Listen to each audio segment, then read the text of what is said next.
Hello and welcome to All Indians Matter. I'm Ashraf Engineer. There's been a series of malfunctions and close shaves involving passenger flights over the past few days, making flyers nervous and raising serious concerns about air safety in India.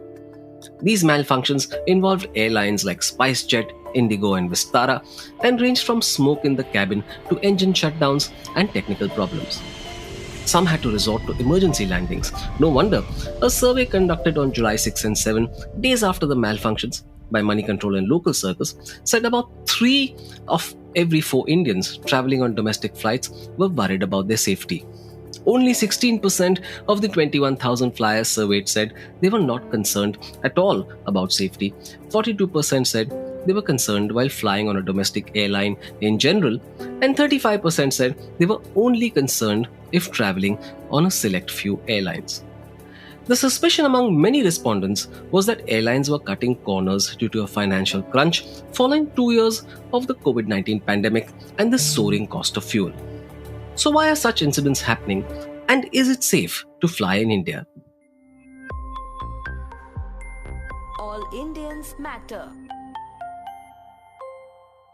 As I said, the survey was published just after the Directorate General of Civil Aviation, or DGCA, served a show cause notice on SpiceJet after 8 incidents involving its planes were registered in 20 days. In fact, the DGCA is being closely watched, with about 18% of respondents accusing it of oversight. The survey apart, there is a general sense that airlines are compromising passenger safety. This is not the first time airlines have been under the safety scanner. There were concerns even before the pandemic. This is worrying when you put the sector in context. India is the world's third largest aviation market, and passenger traffic is expected to grow 6.2% per annum by 2040. However, with growing competition and cost pressures, passenger safety seems to be the casualty. One of the problems is a pilot shortage. In February, Minister of State for Civil Aviation V.K. Singh told Parliament that India needs 1,000 fresh commercial pilots every year against the current supply of 200 to 300.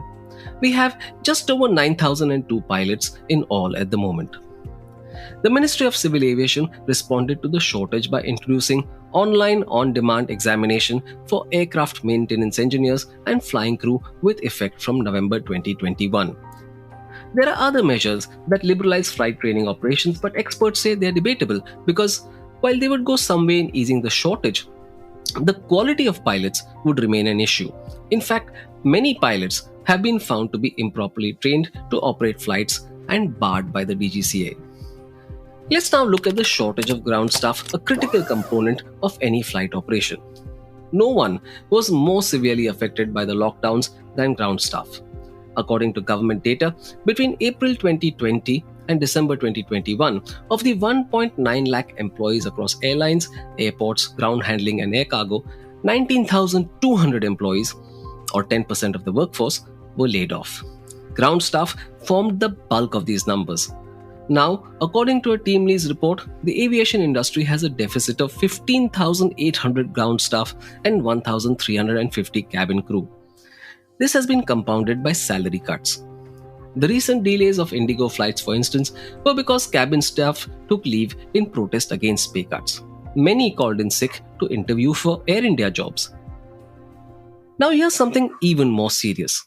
Between January 2021 and March 2022, 84 workers at 42 airports were found drunk on duty. About 64% failed the mandatory breath analyzer test. Between January 1 and April 30 of this year, the DGCA suspended 9 pilots and 32 crew members of various airlines after they too failed the pre-flight breath analyzer test. The DGCA is now in crackdown mode. It conducted a series of spot checks which revealed that airlines are improperly identifying causes of defects and not placing qualified engineers at all airports. It also pointed to the increasing trend of minimum equipment list, or MEL, flights.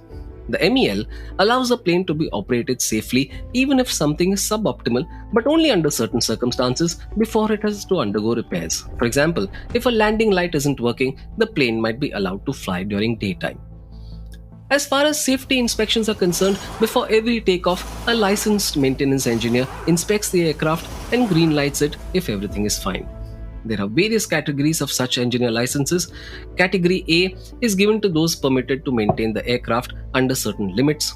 Category B licenses are more specialized and deal with intricate components such as engines and wings. According to the DGCA, airlines have not been posting the relevant qualified engineers at all stations, with Category A license holders greenlighting takeoffs at smaller airports. This is a major safety gap. In essence, the engineer checking your flight may not be fully authorized or qualified to do so.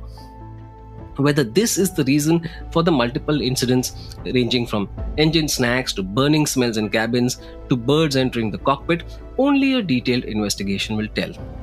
As you can see, there are a million problems plaguing the aviation sector. But how did we get here? Why was the situation allowed to deteriorate to this extent?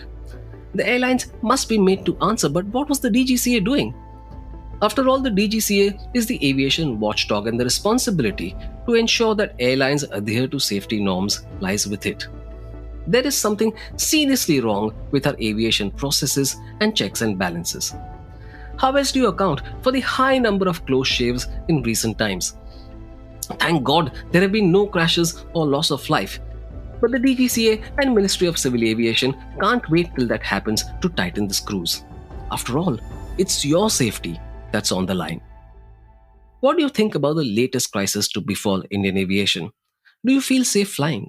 I'd love to know. Write to me at editor@allindiansmatter.in.